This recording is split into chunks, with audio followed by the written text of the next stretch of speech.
Assalamualaikum warahmatullahi wabarakatuh. Saya Adik Nirwana dengan NIM 123101124 Prodi PGMI kelas 2D.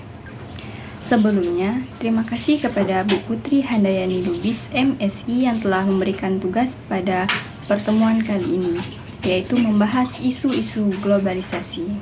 Seperti yang teman-teman ketahui, isu-isu global saat ini banyak sekali contohnya, yaitu pada sektor perekonomian, kemiskinan, penyebaran narkoba, terorisme, politik, dan juga kesehatan. Adapun yang akan menjadi fokus saya saat ini yaitu pada sektor kesehatan khususnya di Indonesia. Nah, bagaimana sih kesehatan di Indonesia ini? Apakah sudah berjalan ke arah yang lebih baik? Diliput dari data Kementerian Kesehatan Indonesia menyatakan bahwa gizi-gizi pada anak-anak itu bermasalah. Seperti yang teman-teman ketahui, anak-anak sangat rentan sekali terkena penyakit dan juga mungkin bawaan dari lahir. Kondisi ini dikenal dengan stunting. Dan ternyata stunting itu bukan hanya pada sektor kesehatan, namun juga non-kesehatan. Adapun mengapa stunting ini bisa terjadi? Disebabkan oleh apa? Menurut Kementerian Kesehatan, stunting ini bukan hanya disebabkan dari kesehatan si bayi, namun juga dari faktor lingkungan dan juga perekonomian keluarga. Nah, langsung saja ke pembahasan. Apa sih yang membuat si bayi ini bisa stunting? Ternyata bukan pola makan si bayi saja, si anak saja, namun sudah menunjukkan gejala-gejala sejak si bayi masih dalam kandungan. Maka adapun dampak-dampak stunting adalah yang pertama, adanya anemia pada ibu hamil. Yang kedua, riwayat bayi yang lahir dengan berat badan yang rendah dari usia yang seharusnya. Yang ketiga, tidak diberikan ASI eksklusif pada si bayi. Yang keempat, kurangnya asupan gizi yang cukup untuk si bayi. Dan yang keenam, adanya kondisi sosial, ekonomi, dan lingkungan. Nah, bagaimana sih masalah yang terakhir ini, adanya sosial, ekonomi, dan lingkungan? Maka teman-teman saksikan sampai habis.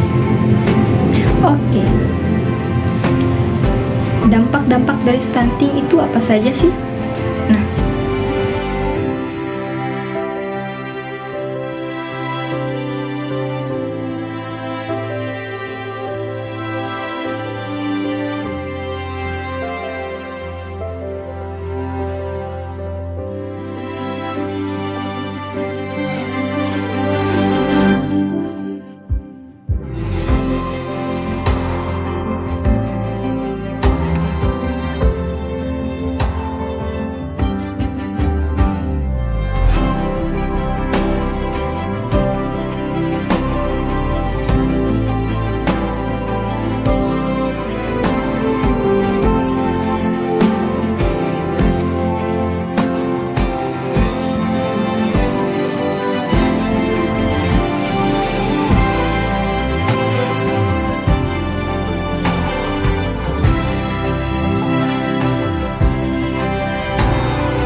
Solusi yang akan saya berikan adalah karena stunting terjadi tidak hanya saat anak-anak berusia rentang 1 sampai 8 tahun hingga ia dewasa, namun stunting ini juga disebabkan di dalam kandungan ibu.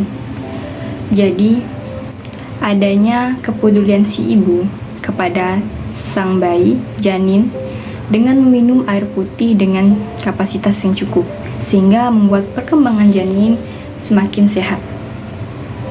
Yang kedua, adanya perhatian khusus bagi ibu hamil yang harus diperhatikan oleh Kementerian Kesehatan, bahwa ibu hamil juga membutuhkan yang namanya perhatian, seperti pemberian makanan tambahan, edukasi kepada ibu hamil agar menjaga sang janin tetap sehat, dan juga memberikan petunjuk-petunjuk bagaimana cara merawat janin dengan baik.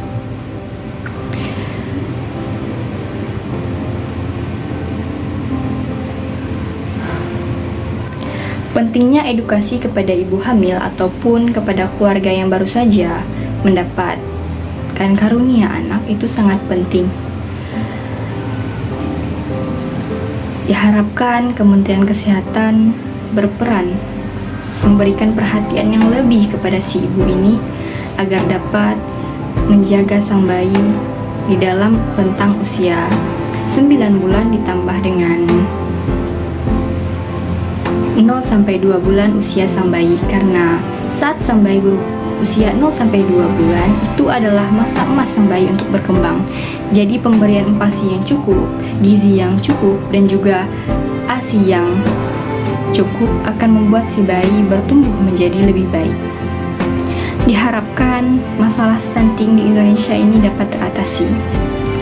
Hanya itu yang dapat saya sampaikan. Saya mohon maaf apabila terdapat salah-salah kata dan juga penyampaian terhadap informasi ini. Saya undur diri. Wassalamualaikum warahmatullahi wabarakatuh.